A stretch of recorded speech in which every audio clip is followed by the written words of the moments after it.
Welcome to another episode of the Empowered Plates, Empowered Lives podcast. Y'all, it's your Healthy Habits and Lifestyle Coach, Giovanni, and I help those with endometriosis and polycystic ovary syndrome reduce chronic pain, eliminate stress, and minimize irregular or heavy periods through my M to the third degree healing empowerment formula, mindset, mindful eating, and movement. Y'all, we got Daylan West in the Good Vibe studio today, and I'm so excited because he's our first Black male mental health speaker on the podcast. So I'm really excited about this episode. But y'all, if it's your first time, welcome. And if it's not, you know what time it is. Vibe with me, y'all. Welcome to the Empowered Plates, Empowered Lives podcast.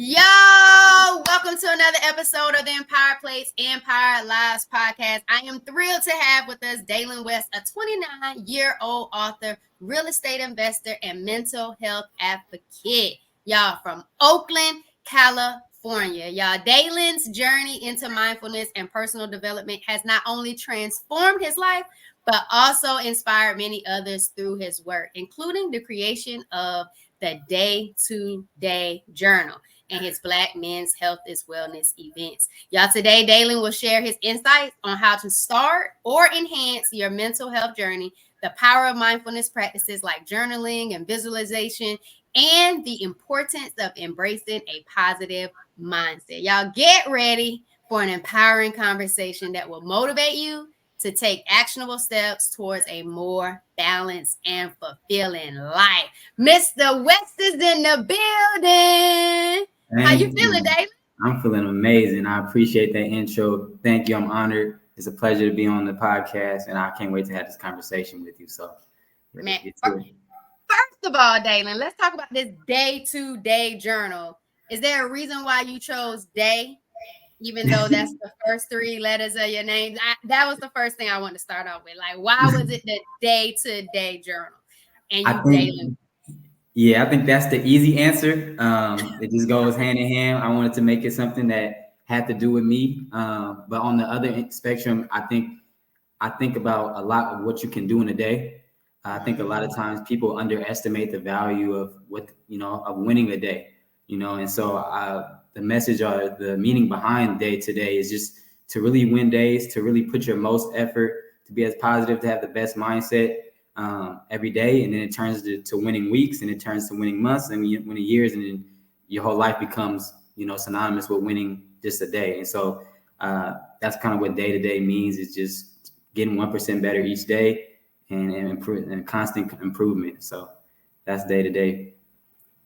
I absolutely love that. Why? Because that 1% better every single day. And it's easy for people to get caught up and focus on the 99% of things that didn't go right, or they didn't improve, or they didn't feel as productive with. But to just have that 1% to say, hey, I did better in this area of my life, or I showed up in this way for myself or for somebody else. I think that definitely calls for you to say, I still won the day. 29 years old, already have a day-to-day journal, hosting your Black Men's Health is Wellness series.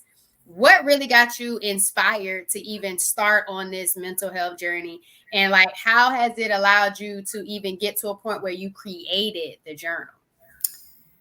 Yeah, so me, I started, I would say, because I just dealt with so much as far as limiting self-belief, as far as just being complacent in life, not really being where I wanted to be, where I saw myself, and wanted to change, wanted something better for myself. And I knew that I had to really focus, take accountability, and improve myself. And a lot of that started with my mindset. Okay, just being more proactive and being prioritizing personal development and mindset and things like that was really the beginning of the journey. And so once I started to, see the results of journaling, of seeing the results of positive affirmations and, positive self-talk, meditation and things like that, I started to really, it became part of my routine, became a part of my habits. And I just stuck with it and started to see the results of it. And so I really realized that, something that has helped me change, transform. And I wanted to just pour it and help other people, there a lot of times they say hurt people, but I believe healed people can heal people as well, or even healing people can heal people. So I wouldn't say I'm fully healed, but I'm healing and in the process. And I want to help as many people alongside me as I can. And those who have no idea or, haven't even looked into mindfulness or personal development, I want to help them maybe introduce them to it. And so that was just kind of one of my biggest missions and passions, is to introduce people to what has helped me heal and grow and evolve as well. I love it because what has helped you on your healing journey. And I think it's such a purposeful act of service to show up in a space where you might not be an expert in, but you know how it's helped you and moved you through life. What did the Daylan that was complacent in life, didn't prioritize personal development, wasn't journaling, wasn't doing visualization techniques, didn't take that time for meditation? What was that Daylan like? And how did that Daylan get through life? Let's start there. Going back, that was a totally different Daylan. I try not to remember that Daylan sometimes, but it is a part of my story. It's a part of my truth. So I do have to, go sometimes and revisit the past just to see how far I've grown and, make sure I don't make those same mistakes I made back then. But I would just say that the one word that comes up for me is complacent. I really was just kind of floating through life, and not really taking advantage of opportunities, really doing the bare minimum.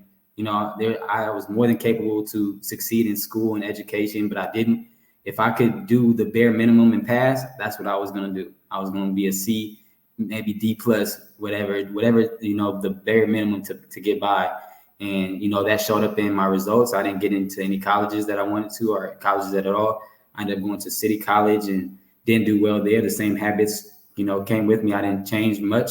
And so, it showed up in my life results as a young adult. I didn't get the opportunities or take advantage of them. I dropped out of 2 community colleges and just wasn't really headed to where I wanted to go in life. And so that's when I made that switch of really pouring into myself and really investing in my mental and personal development and mindfulness, and really found entrepreneurship as a way out. I studied, successful people and saw what they did. A lot of them, did journaling, did a lot of planning, goal setting, and things like that.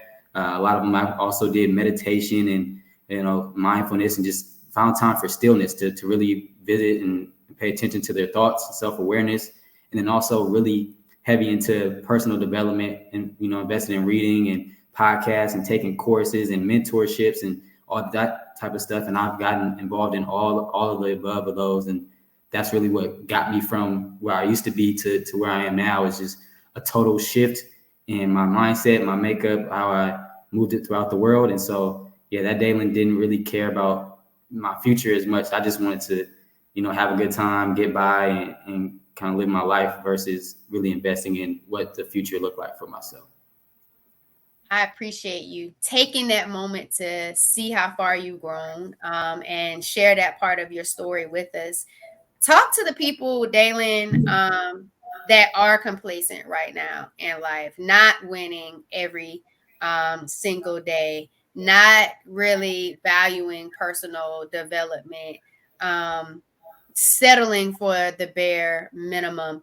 Talk to them right now and let them know what's at stake for them to continue to live like this day to day. And then we're going to dive into some of the things you just stepped in. Okay. Well, first, I want to let them know that they can change, that change is possible. I am a living example of proof of that. Like I said, I failed out of 2 colleges, community colleges, and now I'm the author of a book and also a successful business owner, so change can happen.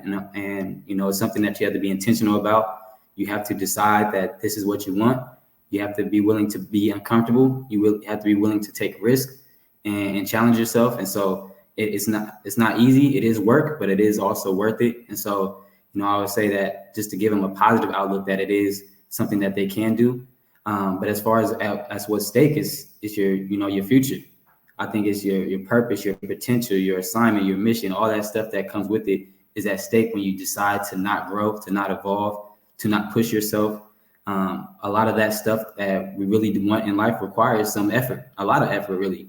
They say most things that come easy aren't good or aren't worthwhile. And so I think if you really want the best in life, you really want to maximize your full potential, you have to take it upon yourself to really challenge yourself to say, I'm going to get uncomfortable. I'm going to make the necessary changes, do the necessary behaviors and habits to upgrade myself and totally upgrade my lifestyle. And so I think that comes with, like I said, intentionality.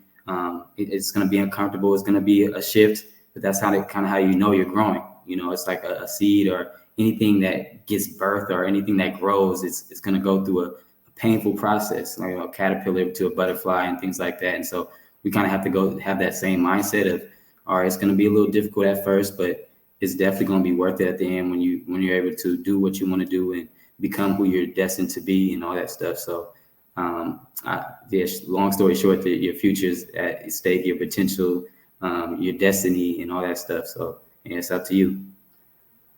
Thank you for breaking that down. One, for letting them know that it is possible. It definitely is possible. It just takes a mindset shift.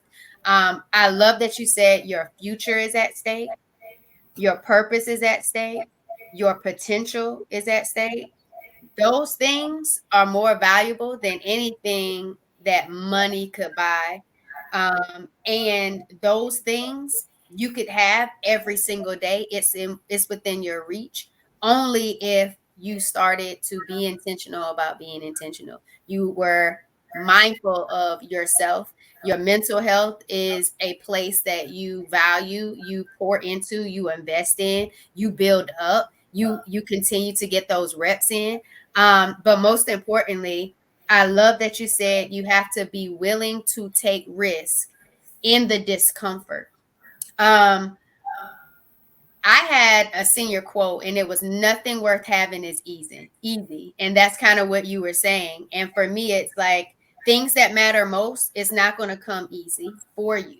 And if you really want to live a life of impact, influence, and just one that says, you know what, I deserve to do these things because I've overcame so much, own your story, own your experience, own your journey, and continue to evolve over time. The point where you start getting really comfortable, then you're not doing enough for yourself to continue to stretch and be an impact to the world. And that impact to the world is just by you being you. Like you said at the beginning, your healing journey, what you've learned, you're now giving back and helping people from a place of what you've experienced, hoping that it's also something that they could benefit from as well, just to get 1% better every single day. So thank you for breaking that down, Daylan. So I'm curious, what were some of those entrepreneurs that you studied and you started realizing, oh, they're journaling, oh, they're prioritizing meditation? What were some of those entrepreneurs that you started studying at an early part in your journey that helped you shift and start adopting these healthier habits? Yeah, I think the one that comes straight to mind first was Nipsey Hussle. He was a rapper, but an artist. But outside of that, he was way much more. He was an entrepreneur. So clothes, was into tech, was into crypto, like well ahead of his time, like really, forward moving and forward thinking. He journaled a lot. He read. He talked about some of his favorite books and had a list of his favorite books that I read, if not all, but maybe most of them. He talked about he used to just listen to podcasts around the house and just walking around listening to information and stuff like that. And I adopted that, all of those behaviors just because I was like, if someone like him who doesn't come from that traditional education background, come from gang family and gang activity, and for him to have that transformation and say, I'm gonna prioritize my mental health, I'm gonna prioritize personal development with someone who really resonated, and I saw as an example of someone who could shift their life at any moment. So he was probably the main one that I saw. I listened to a lot of motivational people like E.T., Eric Thomas, Inky Johnson, Jim Rohn, Les Brown, people like that just got my mindset going. And thinking positively and just being motivated throughout the day, and just recognizing that with my mind, if it's positive, it's on the right things, I can do anything. So those are some of the people that I really looked to and or was inspired by and took a lot from to help me mentally and get past whatever beliefs I had before that. I think a growth mindset is key.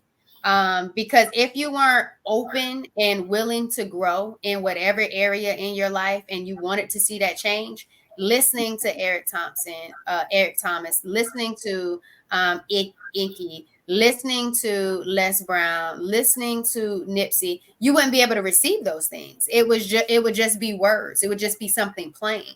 But because you listen with intention, because you listen because you wanted to evolve and grow, you were able to allow seeds to be planted in your head that eventually started to flourish once you started soiling, watering, and pouring into yourself, and showing up in ways that you probably never thought you could show up for yourself when you started evolving with personal development. And I absolutely loved it. What were some of those books that Nipsey Hussle kind of influenced you to read? So he had one called Three. I'm blanking on it. I read it so long ago. It's like the 3 words.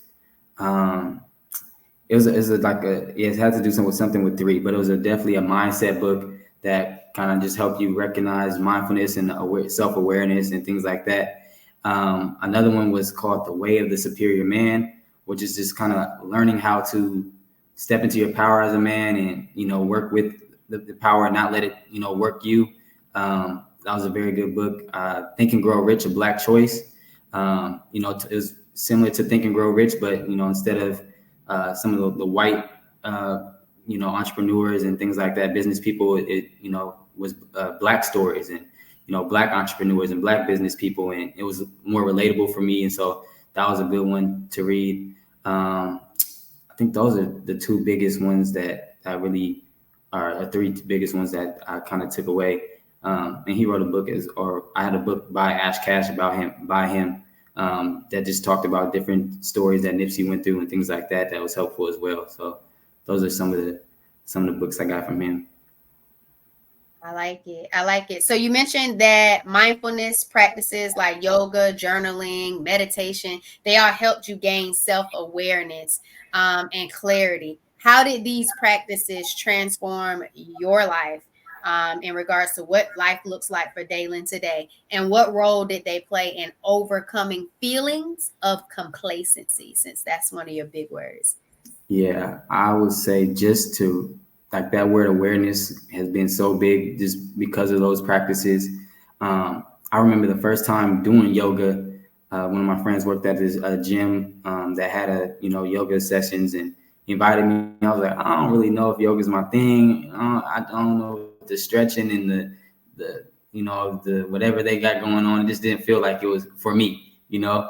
And I was the only Black man in there. I'm probably the only man in there, or we were. And so I was like, I don't know, but I was at a space where I was just like, I need to grow. I need to try new things. I need to, get uncomfortable. So I was like, all right, let's do it. And that first ever time, I want to probably the first 10 minutes of just sitting there in stillness and really being aware of my thoughts was like, wow, I don't do this.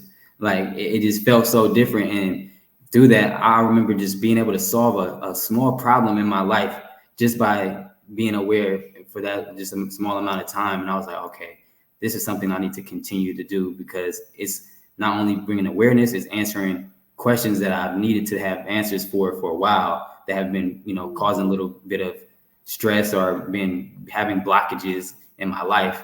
And I've been trying to move through them instead of sit back and be still and get past them that way. So it helped definitely with that. That was with yoga. And then meditation, a similar thing. It just got me to slow down and really just gain clarity. And really, when I pictured my life and did the visualization, I could truly see what I wanted for myself.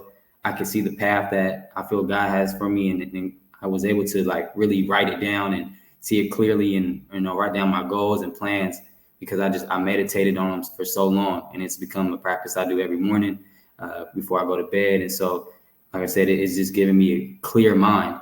And so I can't remain complacent because I know what I want and it's clear. I write it consistently, I see it consistently, and I can no longer act like it doesn't exist. And so I would say those two things just brought, like I said, a super sense of awareness and clarity, and just allowed me to almost to guide me towards my future and my plan and goals in life and my purpose. So that's what I say for those. I love that. So yoga, I completely understand and get it. When it's something totally different and it's like such a intentional practice. I think people underestimate the power of yoga, because it does help with mental health. It also helps with physical health. It also helps with emotional health. And the fact that you said, you felt a little uncomfortable, but you knew you had to do something different. You knew that you were ready for a change. And because you were ready for a change, you knew you needed to change some things up and explore different stuff. And it was, again, going back to that open mind, having that open mindset, having a growth mindset, knowing that things can be different. And so having that belief caused you to be in places you probably never would have gone to had you not been invited, or had you not had that shift to say, I'm tired of living every single day the same way, feeling the same way, doing the same things, when I know that I'm worth having so much more potential being done, and I shouldn't settle. What I loved about the yoga, though, was that you talked about stillness and awareness, like being able to just hear your thoughts and solve your own problems. I did that. I've been doing that the last 2 weeks. Me and Spencer, my golden doodle, have been walking. And as I'm walking, I typically would listen to a podcast episode. I would listen to music, but now I'm going with nothing at all. And I'm able to just really listen to my thoughts, figure out what problems do I have? What am I approaching today? What are some challenges or obstacles? And it's like, okay, how do I plan to address those things? What's the best way of showing up in those places to solve a problem where I'm still able to not feel overly overwhelmed and overstretched, because I have a plan of who I'm gonna talk to, what to put in place, and just take it one step at a time. And so that awareness, and that awareness, when you're doing intentional mindful movement, I don't even like to call it exercise anymore, but that mindful movement, whether it's yoga, whether it's walking, it's that mindful aspect that you're mindful of yourself, mindful of your thoughts, that bring in this big awareness piece. But when you went into meditation, and we're going to talk about that a little bit more in depth, you talked about the clarity you got when you did the meditation, and there's a support you got with actual goal setting. And so now, after having that quiet time with yourself, hearing your thoughts, knowing what it is that you wanted to go and accomplish, knowing what it is that you wanted to change about yourself and about the world around you, you were able to see what it is that you really want. Talk to me a little bit about that exploration that you gained in regards to meditation, because I know you didn't just get that the first time you ever meditated. What did it look like when you started meditation versus where Daylan is today when it comes to meditation? Yeah, I definitely started off as a beginner, and I had no idea what I was doing.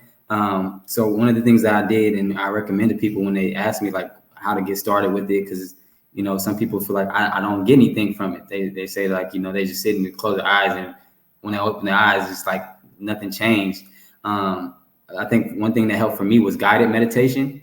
That I just hearing people go through, kind of talking you through what to look for, just kind of what to, I guess, think about and be mindful of during the experience. And so that just helps kind of direct the thoughts a little bit.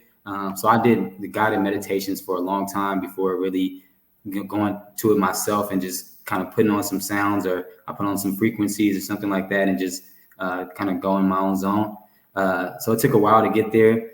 Now I'm able to just kind of lock in wherever I feel like I can meditate almost with my eyes open. But I typically do close my eyes, even like if I'm in the car by myself, I can just do a quick, breath work and meditation and things like that, just to either, slow my heart rate down, or just kind of get some clear thoughts. If I feel like I got a lot going on, that just helps me really kind of set my mind to clarity and get a lot more aware on what's going on in my head. And so, so where I'm at with it now, I'm just a lot more improved in it. I wouldn't say I'm expert or anything like that, but I definitely feel very comfortable with doing it and can do it for longer stretches. I started off like 5 to 10 minutes, and then 10 to 20. Now I'm 30 plus, just sitting in silence. And so it's something that I've definitely found beneficial and continuously find beneficial. I get different results and different, insights from doing it every time. And so it's something I'm gonna continue to do and keep like getting better at it and improving. So yeah. It's almost like a muscle that you're growing in regards to meditation. I like that you said you started with guided meditation. I do the same thing. And what I learned about guided meditation, even if it's just a 10-minute guided meditation, as soon as I start thinking about something different and I'm drifting away from the person that's speaking and guiding me through this message, I'm like, oh, get back focused. Don't worry about that. Oh, get back focused. Don't worry about that. And it's the part where some people don't realize the power that they have with shifting their thought process and getting focused to really hearing a voice. It could be your voice, it could be the guided meditation voice to carry you through an experience. And getting those reps in to be able to focus on that shows the power that you have. And so being able to increase your mental power through guided meditation, through being able to be still with yoga, through a mindful walk to know that you're doing this with your own intention. I think it has a way of truly improving stress management. I think it improves the feelings or thoughts of depression, anxiety, isolation. And so, talk a little bit about the benefits you've been able to see as a Black man and as a mental health advocate, someone who's now hosting Monday and Tuesday Yeah. Events for Black men to come together for their mental health is wellness. Talk a little bit about the benefits that you've seen for yourself and other people in regards to meditation. Yeah, I think you touched on quite a few of them. I think the improved stress or improve not stress, decrease in stress has been something that I've noticed for myself and for others going through the practice. Again, we talk about the increased clarity and self awareness, knowing what you want, knowing who you are. I think that's a question that I used to ask myself during the meditation was, who am I? What do I want? And those things, once I started to get clear on what those things were and started getting consistent answers, it just helped me kind of lose the stress because I now knew what I wanted in life, and I wasn't trying to figure it out. It was like, okay, this is who I want to be, this is what I want. All right, set up the steps to work towards this or improve on these things. So it definitely helped with that. Also, with anxiety, dealing with different things and different pressures throughout the world, just help with recognizing my breath and just coming back to it. Like, okay, it's stress because you're holding your breath. You're not taking full breaths. Like, really just slow down your heart rate. It's really your body's response to it. And there's ways to kind of combat that. So start recognizing your breath, breathe in through your mouth, out through your nose, do whatever you need to do. I do box breathing, inhale for 4, hold for 4, exhale for 4, hold for 4, and just kind of just do a reset. And so those help me when I'm feeling any stress or anxiety or anything like that. And then, also implementing journaling to get the thoughts out of my head. And definitely something that just help, decrease stress because you think it's so much a lot of the time. When you're stressed out, it's like, oh, I got this, that, then the third, and you write it on paper and you really like, oh, it's really only 3 things. And 2 of these things I could do right now. One of them, maybe I need some time and some effort or some resources to do, but it's really because I'm unorganized and I'm thinking in my head and I'm trying to do all 3 at once and tackle it instead of just putting on paper and really working through it strategically.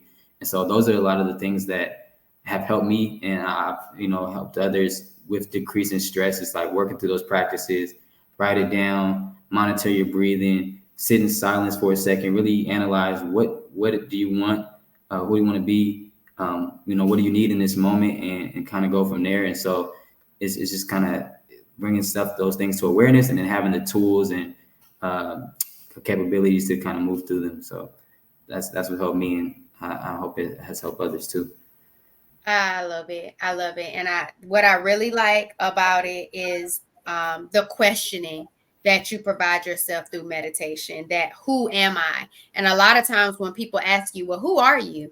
People have a hard time describing and defining who they are. A lot of people don't take the time to really explore who they truly are. They know who they want to show up as, they know who they are to other people. But if you just sit and ask yourself, who am I? who am I? And you ask yourself that every single day, because I believe that I'm not the same person I was 5 months ago. I wasn't the same person I was last week. Like every single day's experiences has a way of evolving you and changing you and shifting you because you've experienced something with that day that you wouldn't have experienced prior to. And so I know I'm going to change tomorrow in some way, shape, form, or fashion. Because what did you say? 1% better every single day. But just really wrapping your mind around who am I? Starting with your own identity is powerful. And to be able to do that with meditation, whether you start it during the day or you start it in the evening or you do it throughout the day when things start just going in a whirlwind and you're starting to feel overwhelmed, I love those questions, Daylan. Who am I? What do I want? What do I need in this moment? Those three powerful questions that you can just ask yourself and reflect on, that's important. And when you feel like you have to go and ask other people, that means more inner work needs to be done. More time to yourself needs to be done. And that's okay too. Just take that time and know you're worth that time. You talked about box breathing. I love a good 5, 3, and 7. So I inhale for 5, I hold for 3, and I do a slow exhale for 7. But just the fact that you have deep breathing as a part of your healthy habits, part of your way of as a tool to help you when you're feeling overwhelmed, anxious, depressed.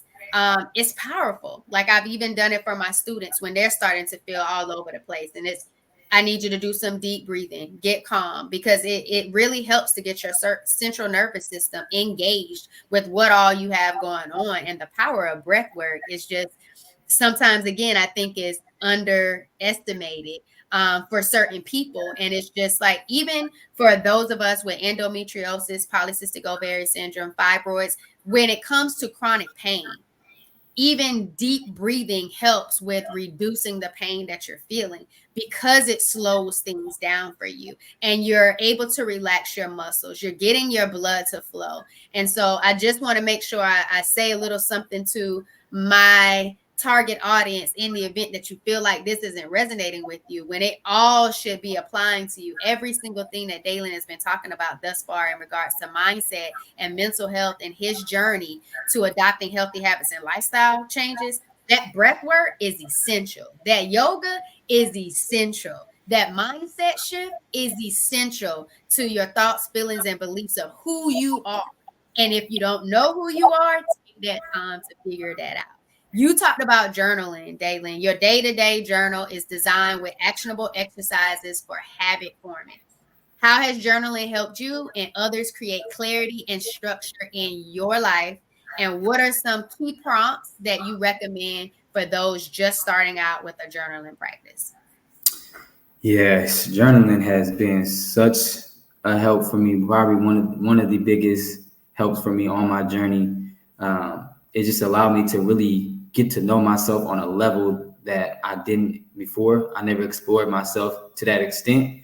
And so really, really putting myself on paper, the good, the bad, I guess the ugly, the indifferent, or whatever I wanted to call it, but just being able to really assess myself on paper and get, my thoughts out of my head has been something that has helped me tremendously for many reasons. One, just to be able to look at my past progress and look at my growth, but also to look at where I want to go. And so I like to do an analysis of my past, of, all right, who have I been? And then also recognize, like I talked about before, who am I now? And then a future tense of who do I want to be? And I do kind of an alignment of those three, pretty regularly, probably monthly, of looking at, okay, who was I at the beginning of the month? What happened? Who am I right now at this point? What I want to be at the end of this or the next month? And so it just helps me stay on track. It helps me look back for a little bit of the keys and clues of what progress I've been making. It allows me to look at where I am now and be present. And it also allows me to have something to look forward to in the future. And so going through that type of work consistently has helped me just have leaps and bounds and strides of growth, because I'm able to really assess and, practice and strategize my progression. And so that's one of the biggest things I would say journaling has helped me, is just that extreme clarity. As far as the prompts, there's a bunch of prompts I could go. I mean, that would probably be one of the biggest ones I do. as far as journaling. I got a practice that I do in the morning. I call it a GPA. And so it stands for gratitude, priorities, and affirmations. And so I do 3 things I'm grateful for, my 3 top priorities for the day, and then 3 affirmations that empower me in those priorities. And so, it just helps me, one, wake up and focus on gratitude and appreciation. Then the priorities helps me be aligned with what I need to do throughout the day. That's very important. And then the affirmations gives me some positive self-talk and positive belief in myself as I'm going through these practices. So it just kind of works threefold in a sense to help me throughout my day. And that's been something that has helped me tremendously. And then, the Day2Day Journal has all the different prompts and, topics on mindfulness and personal development that have helped me through it as well. And so, those have been extremely helpful and definitely helped me grow and get my mind where it needs to be. So I know you didn't start off journaling like this. Like, this has definitely been like an evolution for you. So I definitely want you to go to where it started. But what I absolutely love was that you took an analysis of your past. That's first and foremost what you start up with. Analysis of your past, owning your story, reflection. I think people don't reflect enough. Because in that reflection, you're more aware again of yourself and who you used to be, or what habits aren't really helpful for you moving forward, to who I am now, the present, right now. That's powerful, because that's where a lot of your power resides in that particular moment in time, is the present moment. But then, where do I want to go? So it's a past, who, where. And being able to know those things and be aware of those things can only help you be able to win that day-to-day vibe. But that GPA, I absolutely love it. I love the GPA. That is a whole mental health journal prompting vibe, Daylan. I love the GPA. Gratitude, 3 things you're grateful for. The P, your priorities. What's your main 3 priorities for the day? Remember, you getting 1% better. What's that 1% thing you need to accomplish today to get better? Not the 99% other things that's causing all of these different problems that you feel overwhelmed for, that you may not have the tools to be able to successfully master or accomplish right now. But what are your 3 main priorities that's going to help you get 1% better? And then that A, those affirmations, being able to speak life into yourself, be able to say the things that you believe in you, that you will accomplish, that you will be able to manifest for yourself. Those affirmations set a tone, because when you hear you say the things that you say, it changed the trajectory. It's easy to hear what other people say, but it's more important to hear what you say about yourself and what it is that you want for yourself, that you deserve for yourself, that you expect for yourself. That's a whole life-changing shift right there, all by itself. But I appreciate you walking us through that. And I can honestly see and can tell that journaling has been one of your biggest shifts for you in regards to your mindset, but more importantly, your well-being. And that's probably why you got a day-to-day journal anyway, and why you're doing the things that you're doing, because it's been such a pillar in your life that you want to be able to help other people as well. But let's get into this routine, because I'm loving the GPA. I'm loving the GPA. And you do the GPA every morning, or you do it every night? I do it in the morning. So you got a GPA. You starting off your morning with a GPA. For those that are new to mindfulness, starting a routine can feel very overwhelming, because you're exposed to so many different things you can be doing. What advice do you have for developing consistent practice that fits into a busy lifestyle? And what are some simple steps that people can just get started, just to get things started? Yeah, I would say really having routine for morning and night, because they play a role both in each other. So I can tell if I don't do one, it affects the other, especially like at night. If I don't do my morning routine and I'm just go straight from working to bed without doing any mindfulness practice, I didn't meditate, I didn't write anything from the day, I just feel like something's missing, and I can feel it even when I wake up. And so I would say really creating a morning and night routine, whether that's an hour, whether it's 30 minutes, something that you know you're going to do before bed, almost like, most people brush their teeth before bed, use the bathroom, whatever, and go to sleep, or, maybe read something. But adding something like reading, even if it's a devotional or 1 page, 2 page, something like that, having a mindfulness practice, doing a little meditation or guided meditation, or even yoga before bed. Excuse me. They have some good bedtime yoga practices that get you real relaxed and things like that.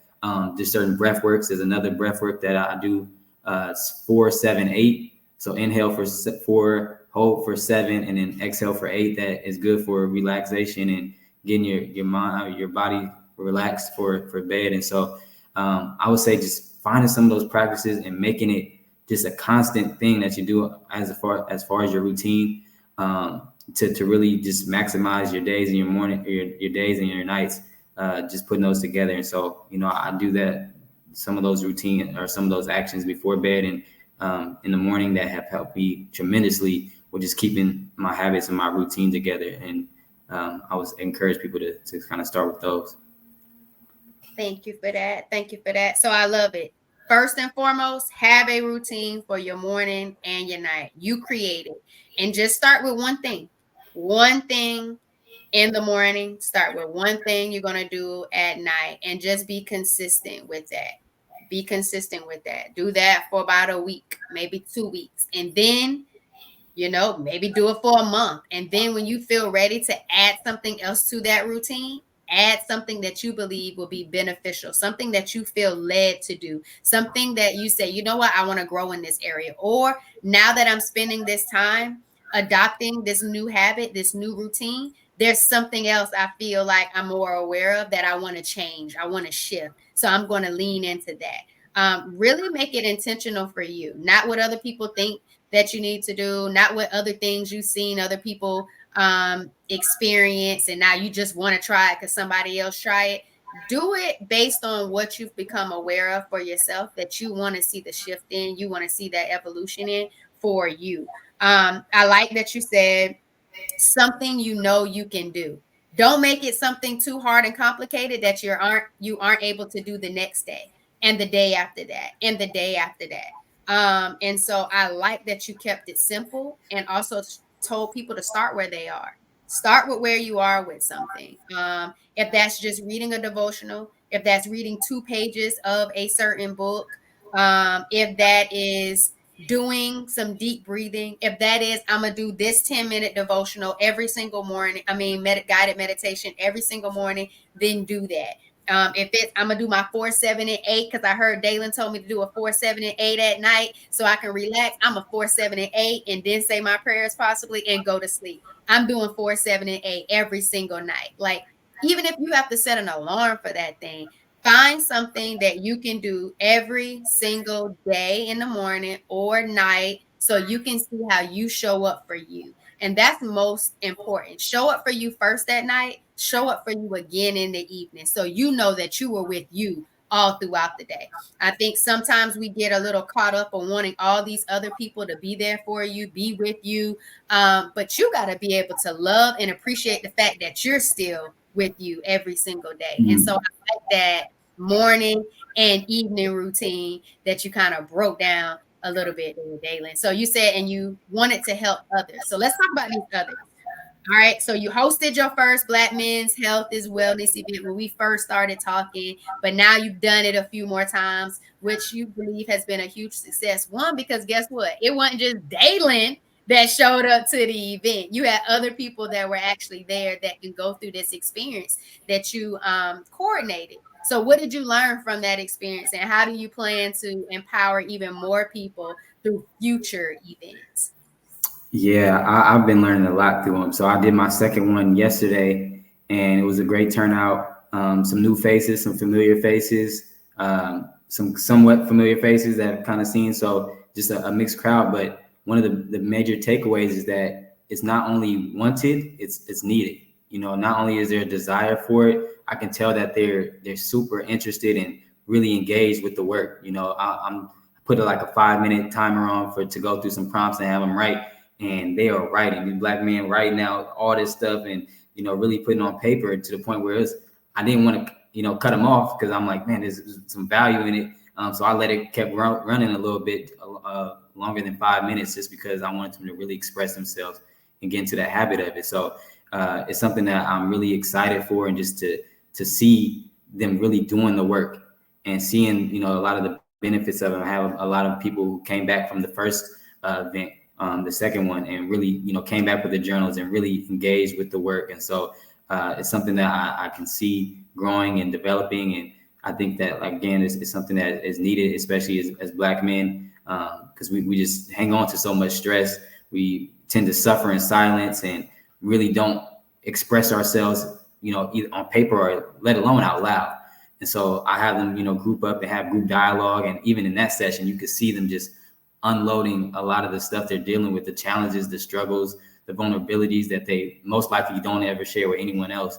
And so it's just good to create that space that, I know I need it for myself. And that's kind of what my mindset is like. What would have helped me on my journey? What kind of space would have helped me become who I am today faster, or, in a healthier manner, or at least not by myself. And so that's the type of space I want to create, where it's just extremely safe, it's extremely powerful, and it's inspirational and uplifting. And so so far it's been so great, and I look forward to it and want to really build it as big as possible. So I like it. And what I don't like it. I love it. The reason why I love it is because you're creating a sense of community. And it's showing the power of dialogue, discussion, vulnerability in a safe space. And a lot of times that's what people need. They need community. They need to be able to learn how to express themselves. But first they have to be aware in order to be able to come and share, right? But it's the doing the work. And how powerful and how intentional and purposeful is doing the work, Daylan? And why do people not want to do the work? What are some reasons why people don't want to do the work? I think that's the answer, is because it's work. It's like getting off of work and then giving yourself some more work after work. Most people want to relax, want to take their mind off of work, don't want to do anything that requires any real effort, once they get off the job. And so it takes someone who's super intentional, who sees the benefits in it, who sees, it past that moment to take the time to do that work. And so I think it's something that people have to kind of get to a point that, people see the value in it and, get to that point, like myself. But yeah, it's definitely some work, and it requires intentionality. It's going to be a little bit uncomfortable. It is a change. And so I think a lot of people kind of stray away from it until they really see the true benefits of it. Maybe they need to see someone else have gone through it and do it. Maybe they need to try it themselves. I remember myself even getting started with it, being super skeptical and hesitant to do mindfulness. Like, I remember the first time someone introduced or told me about meditation and yoga and stuff like that, I was like, I don't know, that sounds weird. Like, that sounds like too woo-woo. That's not for me. What is sitting in silence and stretching gonna do for me? And it wasn't until I did it and I was like, okay, this works. I said, instead of just like judging it, they were like, just give it a try. I tried it and I saw the benefits, and I could no longer act as if it didn't work. And so that's why I tell people, and I told them yesterday, like, a lot of this stuff is weird until it works, until you start to see the change, until you start to grow, and until the opportunities present themselves in front of you that you were thinking about and dreaming about, and now they're here. And not only are they here, you're ready for them because you've been doing the work. And so I think that that's really what it takes, is maybe for people to be exposed to the work working, and they'll maybe lean into it a lot more. And so that's kind of the reason I created this space for them to see the work that has worked on me, and some of the work to work with them as well. So that was good, Daylan. That was really good. Because a lot of times people don't do enough of the work to see the benefits. Once you start seeing the benefits, you lean into it. You like, oh, I like the way this feels. I like the way it makes me want to keep doing it because I'm seeing the benefits. Like, when you start walking, being intentional, eating different, feeling good, minimizing the pain, you say, I want more of that. So I'm going to continue to adopt healthier habits and lifestyle changes because I want more of what I'm feeling, because I can experience the benefits. But to those people who don't see the benefits, they don't see the benefits that keep them motivated to even try new things. You said keep doing it until the work works. And how do you get those people to keep doing it until the work works? And you say seeing other people where the work works. So maybe it's meeting other people where it ended up benefiting them. It took some time, but it benefited them. And being able to expose yourself to those people and hear those stories versus saying, well, it just won't work for me. I tried it one time and that's it. And I feel like so many people give up and they close their mind to opportunities and things that are beneficial for them because when they did it one time, it didn't work. When they tried it 2 times, it didn't work. Not knowing, like you said earlier, the power of community, the power of being around the right people, being exposed to the right type of dialogues, having the right type of prompts that get you really thinking about who you are, analyzing your past, determining who you are and where you want to be. If you're unable to identify those 3 things, it's going to be hard to show up and put in the work, Daylan. It's going to be hard to see the benefits if you're not willing to do the pre-work, the prerequisites to get you to that point to be able to do that. And I think that's where we have some people that are a little stuck because they don't want to do the work, because they don't see the benefits, feel the benefits. It doesn't come like that because, we're in a society where we're all about quick fixes. And we are also in a place where we want everything to be convenient to us. And if it's not convenient to us, then it agitates us being able to be complacent. And I'm going back to your words, Daylan, because they're your words.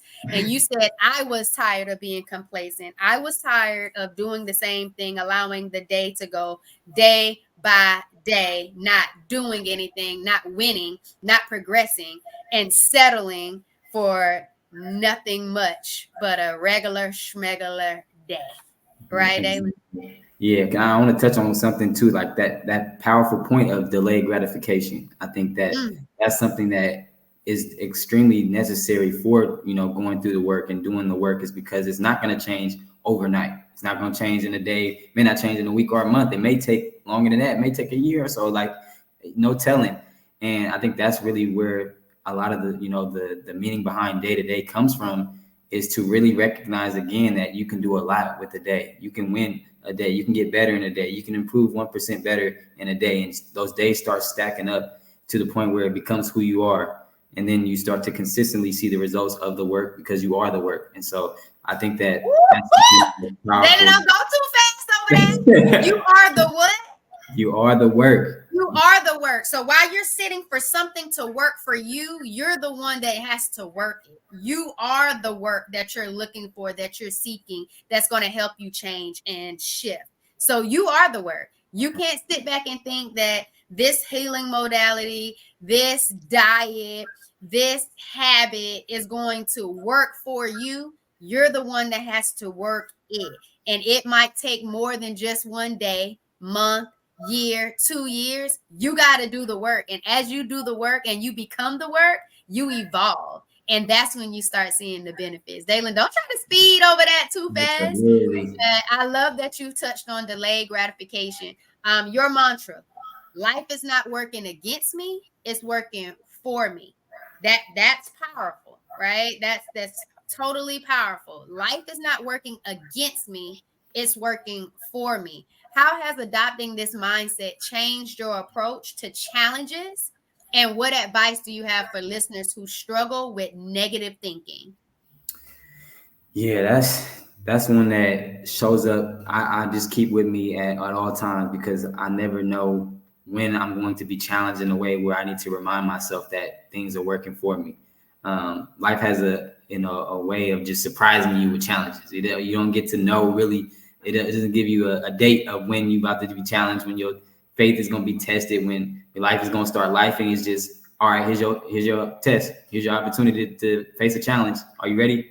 And sometimes I need to prep myself mentally for that. And that's what I tell myself, is life is not working against me. Life is working for me. It's working on me. It's working in me. And it's like just really knowing that I have the ability to work through any challenges I face, any battles, any obstacles, any adversity. I have every ability to get through it. And so that mantra really helps empower me and reminds me of my strength as I'm going through those things. And so I think it's one of those things, again, I thought it was weird until it worked, until I started to believe it in that actual mantra and work through it and overcome some of the tests that I've been facing and things like that. And so, I would encourage anyone who's listening to it to know that words are powerful, and speaking life into yourself is something that can help you just get over those challenges, those obstacles, those tests that are almost inevitable. Stress. We talked about health and wellness and sickness and different things like that. It happens to almost everyone. No, actually not almost. It happens to everyone. And it's something that we all have to deal with. But finding ways to empower yourself to work through those things has been something that has helped me with mental challenges, and I know it can help in different other ways as well. So I like that you said it happens to everyone. So often we feel like life is only happening to us. The circumstances, the situations, the challenges, the conflicts, the tension, it's only us. No one has ever experienced what I'm going through. No one has ever felt the pain that I'm feeling right now. I like that you said we all go through hardships, obstacles, challenges, but it was that ability that you're able to shift that mindset that goes back to your GPA, and it's the A of the affirmations, and you automatically said, I have the ability to ... You put a stamp on that thing. You empower yourself. You take that power back and you say, no, I can overcome this hard obstacle. Obstacles were created for you to overcome. I've said that several times on different episodes of the podcast. But the thing that really stood out for me was the fact that when you were talking about the affirmations and the things that were happening, and what you were saying to yourself, it was the power in the shift. And it was in the ownership that I now take my power back over what I thought was taking power from me. And when you said life is working for me, not against me, it's my life. I get to dictate what's good, what's bad. And what doesn't settle for me, I can change that because I have the power to do so. Because what did you tell us earlier, Daylan? Anything is possible. And so if it's possible, I can do it. It just causes me to evolve into a different person and change the things that I know I need to change for myself because it is possible.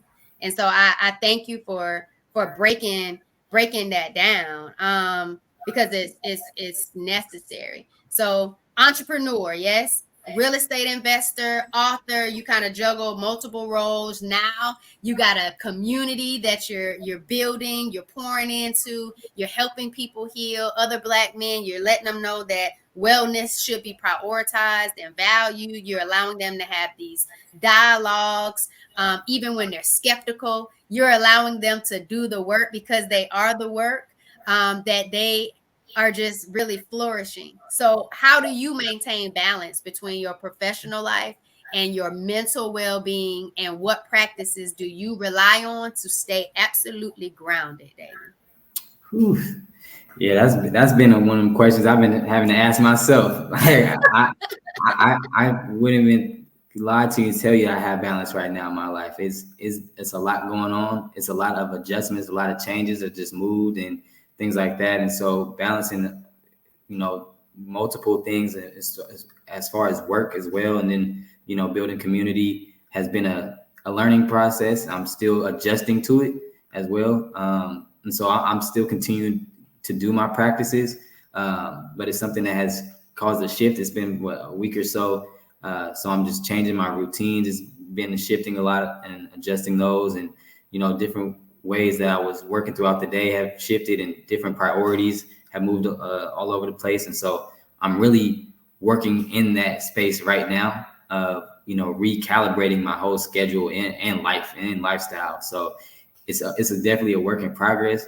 I've had to remind myself to give myself grace as I'm going through it, because I'm like, oh man, this ain't what I'm used to. This ain't right. This ain't, what I'm, like I said, used to, and different than my normal schedule. And so I've had to really settle back and say, all right, you're adjusting, you're recalibrating your life. So don't expect it to all go work perfectly the first week, and you got this new change, you're living in a new spot, you got, you know, a new community you're building, you got new work life. And so I'm giving myself again the grace to kind of work through that.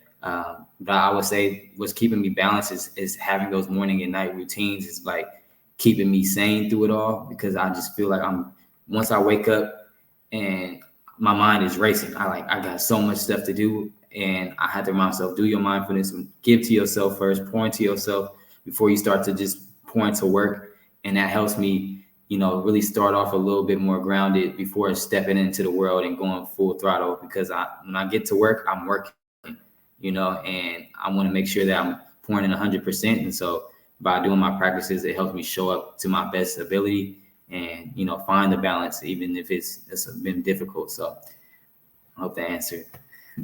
I think it did. And what I loved about it is you actually said something that I said earlier on a live with my friend Shireen, and it was how do you show up for other people? And I said it starts with me. How do I show up for myself? Because if I can show up for myself, then I'll be able to be present, willing, and able to show up for other people with intention. But when you're always doing for so many other people and you're not showing up for you first, it causes this unbalanced shift in your life that you just feel pulled in all different types of directions and easily drained more than you do feel fulfilled. And so I like that you talk about that. But then again, Daylan, it goes back to what you said. 1% better every day. You're aware of all the different changes that are going on in your life right now. You're aware of the things that you want for your future. You're aware of who you are right now in the present, and you know where you've come from. And so because you're aware of those three things that you typically consider when you're meditating and preparing to journal, you know that you're going to get better with the changes because you're willing to get 1% better every day. So I think the balance will come, but you're already balanced enough to know that balance is valuable, and it will come because you deserve that type of balance. But you also talked about living in discomfort. Like if you're not challenged, you're not going to be changed. If you're not changing, then you're not evolving. If you're not evolving, then you're staying the same and you're not getting that 1% better every day. And so I'm grateful for that. All right. So what empowering message, Daylan, would you like to leave our listeners with about the importance of starting or enhancing their mental health journey and how every step they take contribute to a more balanced, fulfilling life? That's a good question. Before I get to that, I want to say I just thought about one thing I have done to balance my schedule is, okay. And as an entrepreneur, I create my own schedule and things like that, so I can really mix and match however I want my days to go. And one thing I've implemented is like a 5-day, every 5 days I do a rest day. So on the 5th day of my schedule, no matter what day it lands on, I almost totally zone out and do my own thing, so I don't burn out. Because I noticed if I don't have this, you know, guard up, if I don't create this room for myself, I will overwork myself and burn out and just be, you know, not even performing at my best. And so implementing that, I just had a rest day the other day. And, you know, typically what I do is I still want to just get out and do something. I get out and go on a walk. And so I went on a walk, and, you know, like you said, didn't listen to anything, just was mindful exercise, mindful movement, and it allowed me to get some valuable insights that I used for my event yesterday that I didn't think about before. And so that helps me really reset, is just taking a break. You know, traditionally, if you have a 9 to 5, maybe it may be a weekend day, or excuse me, when you get off of work and you just unplug and do whatever you need to do. But that has been something that has helped me balance as far as appreciate you for reaching back in that toolkit, in that reflection, and bringing that forward. I like that 5-day rest. Yeah, that's important, because if not, you're going to always think that you have to continue to do something every single day, and just keep showing up. And I absolutely love, because that definitely helps people be balanced. It definitely helps them slow down. It definitely allows them to be grateful for life, and to just really be more aware of who they are and spend that time with self. Because if you don't spend that time with self, you won't be able to get that inner work done. And if the inner work ain't done, ain't no telling what the outer work is going to show up as. And so if you want that creativity, you want that intentionality, you want that vibrant life that you know you deserve, take that rest day on the 5th day. Find the way that it provides balance for you, whatever it looks like, to get you some solitude in, because you absolutely deserve it. So thank you, Daylan, for that. I appreciate you. Yeah. Can you remind me the question? I want to make sure I hit all Yeah. the. What would you like to tell the listeners about the importance of starting or enhancing their mental health journey, and how every step they take contributes to a more balanced life? I think that it's so powerful. I think that when I think about the changes that have happened in my life, the opportunities, the environments that I've been able to be in now, it's just been something that I haven't been able to even imagine. It's almost like I have to feel like I'm almost dreaming a little bit, because I put myself in a position to absorb so many blessings and so much abundance and opportunities that only come from me showing up as my best self and attracting those things. And Don't so leave us guessing. What does that look like? What are some of these environments? What are some of those things you've been able to see? Help the people that's being complacent right now, Daylan, know that when they put in the work, because they are the work, these are the things that they get to experience in life. I mean, I think that, and I know that even the community building, my community events is an example of that. I went into the space. It's a Black owned coffee spot, and it has a cafe and a workspace, and they invite a lot of Black creators and thought leaders and things like that, artists. And I went in there to kind of sell myself, to say, hey, I'm be interested. I gave them a book, and when hoping that I would get an opportunity to host an event. And the whole time, they not only saw me as a credible source, they wanted me to host a series. They didn't even want just one event. And that was something I was like, oh wow, this is amazing. This work really works. Like, I didn't even have to really sell myself or go in with a presentation and do a background check and get checked out. They saw the book and you're in, you know what I mean? And I know that's not typical of what they do, because they really have, a lot of high value people in there. And so I think that that's something that what comes as a benefit of the work that I've done, and just different opportunities like that, just even getting mentorship by different people who see me as valuable, who would typically charge for mentorship, who, say, you know what, I see what you're doing. I see you striving to be your best. I see you pushing yourself forward. I want to help you. I want to be a part of your journey and success. And so I've had so many opportunities for people like that who have helped me and pulled me along the way as I've started to grow and evolve, mentally, and do this work for myself. And so I know it's something that, anyone can do. I didn't have to go to school or train or, learn or practice. I mean, I did practice, but, go through the trial and fire to do it. It's like something I just really put myself to the test and really work through. And so I know it works, and I know it's valuable. And I encourage as many people to really take a moment to sit back and see what they want their future to look like, and know that this work can get them to that point.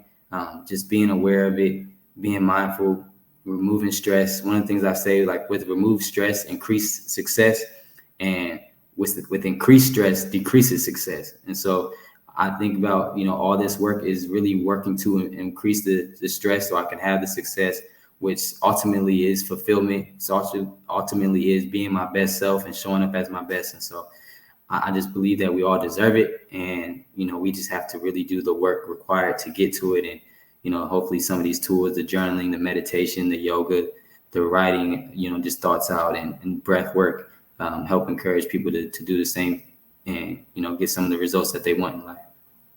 I appreciate you showing and sharing what it looks like to go all in on you once you shift your mindset. Once you shift your mindset and you commit to living a better life, a more fulfilled life, and you start getting 1% better every single day, doors start opening up, literally, just for people to gravitate towards you without a whole bunch of extraness. In addition to that, like, putting that work in to you, investing into you, allow other people to say, you know what? You're going so hard for you. You're evolving your life. You're investing in you. You're improving your life. And now you're wanting to take what you've learned about living a better life, being more intentional, growing with your mindset, growing with your mental health. You want to help other people. Let me help you. I want to get in on this because I see you doing the work.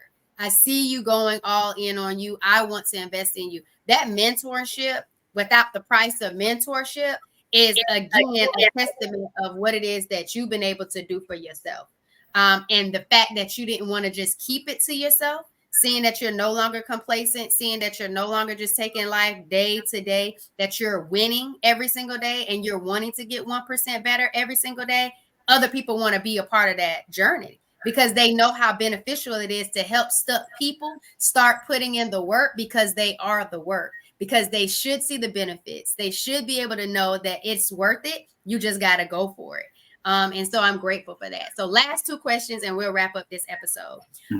Give some tips, some strategies, some ways that girl dads, male role models, male partners that have people experiencing painful periods, hormonal imbalance, things that they struggle with. How could they show up and be supportive to these people and be a part of the conversation to people that they love? I think, just coming with an understanding or getting an understanding from those people of what do they need, and being a help, asking those questions, and hopefully being able to be a resource and respond to whatever those needs are. I would say probably be the biggest thing. Just knowing that you can help, or that you can ask the questions necessary and get whatever answers answered would be something I would encourage. And just be an active listener and support them as much as you can. Support them the way you would want to be supported, and just be there as a helpful hand. So I love it. First, get an understanding, ask the questions, and then support. Support the way you would want to be supported in the event that you are on the other side of this. And a lot of times it doesn't mean, oh, you've never had a period, so you don't know how I feel. It's more importantly, if I was in pain, if I was in some discomfort, if I'm advocating for myself at the healthcare system and people aren't hearing me, what would you want me to do? What would you want me to do to help push this thing forward so you can get the care that you need, you can get the attention that you need, you can get the relief that you need? And so that support, as well as that knowledge and knowing what it is, I think is definitely beneficial. So thank you for that. Last question. If you could have a meal with any historical figure, who would it be and what would y'all eat? That's a good one. I would say it'll be Fred Hampton of the Black Panther Party, who was fatally murdered in his home while he was sleeping. But he was one of those leaders that I look up to. That was just a young, wise, beyond his years, extremely impactful. I think he was 21 years old when he passed. But he was someone that was really bridging the gap and creating massive change, and which is why they target him out as one of those people that they needed to get rid of, because he was really bringing people together, really impacting lives, really, breaking down some barriers that have held Black people back for so long, even, bringing Hispanic, Black and brown, and also white communities and groups together to, buck the system and, get past. And so that's someone who I would, definitely love to sit down with and, pick his brain and see, what kind of thoughts and ideas and what his vision was. What we would eat. I want to say soul food, but I do want to say something more nourishing and, empowering as we eat. I don't want it to be just something that, that it tastes good. I want it to taste good and be good. So maybe something more on the healthy side, maybe a good salmon salad or something like that. It'll be good protein, good food, but something that we can, walk away with and still feel energy and revitalize to go out and do our work if that's what we need to do. So that's what I would say. Great answer, Daylan. Great answer. I love that. To make sure that we're feeling nourished and we have good food that's good for us. That sounds like you clearly created a true empowered plate to have with Fred Hampton. I absolutely love it. I think that's really dope. Man, Thank you, Daylan. Let the people know where they can find you, where they can check out the Day2Day Journal, all of those good things. Yeah, you can find me on Instagram and TikTok. I'm not as much on TikTok, but I do post a little bit there. _day, the number 2 day, and then life. And so you can catch me there. The Day2Day Journal I do have a website link. It's also available on Amazon, so you can capture it there, either one. And so I'll definitely, love for you to go and get it there or connect with me online. So that's where you can find me. I love it. I love it. Thank you, Daylan, for being an absolute amazing guest. Mr. West was in the building for mental health, mindset shifting, all good things with the Day2Day wins. Taking it 1% better each and every day because you deserve nothing less. Man, Daylan, I appreciate you. Y'all, make sure that you click the valuable links in the description of this video. I want you to take control of your health. My M to the 3rd degree healing empowerment formula is a game changer with being able to manage your symptoms and start feeling better without the overwhelm. In regards to those with endometriosis, polycystic ovarian syndrome, fibroids, adenomyosis, y'all, tap in to the links, get the value. Most importantly, if you are not subscribed and you're watching this video version on YouTube, subscribe to the 4 Vibrations channel. Check out other episodes, but most importantly, on this episode, tell us one thing that you learned, one thing that you're going to take away and now be changed to go win your next day in the comments. And if you're listening on your favorite podcast distribution platform, give the podcast a rating and a follow, and share this episode with somebody you love that you want to go win day by day. Because you want them to be 1% better because they deserve it. Because they focused on that 99%. And that ain't it. That ain't it, though. Yeah, it's your Healthy Habits and Lifestyle Coach, Giovanni. And I help those with endometriosis and polycystic ovarian syndrome reduce chronic pain, eliminate stress, and minimize irregular or heavy periods. Y'all, thanks for vibing with me. Thank you. Peace.